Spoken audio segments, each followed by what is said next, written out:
I'm Skip Whiteson, and this is Glenn Udvar Haley.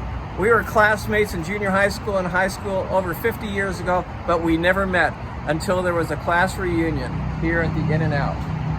What happened was I saw on Facebook a lot of the old Crawford Colts were meeting here, and I was a little hurt that I wasn't invited, so I just showed up, and Skip and a lot of the other Colts were there. We just had a good long conversation. What was interesting to me is that Glenn had a fascinating background. He told me about being married to the same woman for over 45 years. He told me about some depression he had gone through, but what fascinated me was the story of wilted celery and dumpster diving. And that's going to be where we go next. So Resilience, How to Rebound from a Shattered Childhood is my 10th book.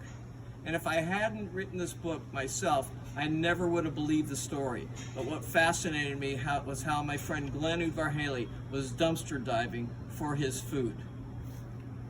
As a youth for several years, I found most of my groceries out of a dumpster like this. The produce guy would go and throw them in there. I'd jump in after he left, and this is what I would bring home for the dinner table every day. There was one time where I was in the dumpster.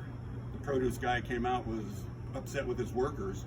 He ended up slamming the dumpster down and locking it. And I was inside, so I was banging like crazy trying to get out of there. Back in 1958, my mom and dad had packed us all up. I was 4 years old. We came out here from Newark, New Jersey to California. This was our first stop. This was our first apartment, 5746. We lived up in the second story. And this is the first time that I started to experience the neglect and abuse of my father. In this school here, I had a fantastic teacher, Miss Windling. One day I was coming back from class from a resource teacher, and the kids were making fun of me because I had some learning disabilities. One of the kids wouldn't stop, so I ended up getting in a fight. Miss Windling, to punish me, made me write a 100-word paper on the Pilgrims, and eventually what had happened is she submitted that paper to the Pilgrim Society, and I had won an award for it, and they came in and honored me with a record and a certificate. So in 1966, Glenn and I attended Horace Mann Junior High School. We came from two small elementary schools to the 5th largest junior high in the country.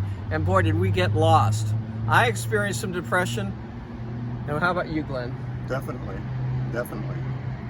Coming from being a big fish in a small pond to this, 3 years that I've lost. And what do you think about the experience of coming back here? I don't know, maybe it's my bipolar speaking, but this is home to me, but I never want to come back. This is Will C. Crawford High School. Glenn and I attended classes here between 1970 and 1972.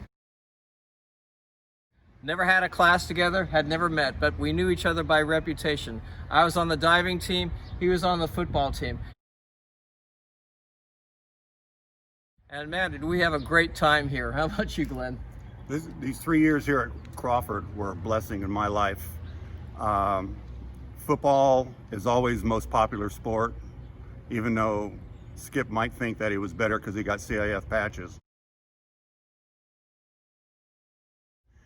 We took our team to CIF playoffs my senior year.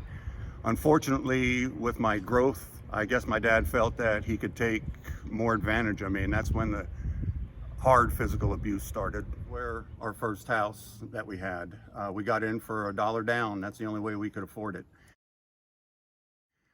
One night after a short party, cops brought us home, and as they walked me up to the door, my dad was a little upset, and as I got close to him, he grabbed the pole up there where the address is, and he hit me 3 shots. The third shot brought me to my knees. I don't know what got into me, but I looked up at him from my knees and asked him, "Is that all you got?"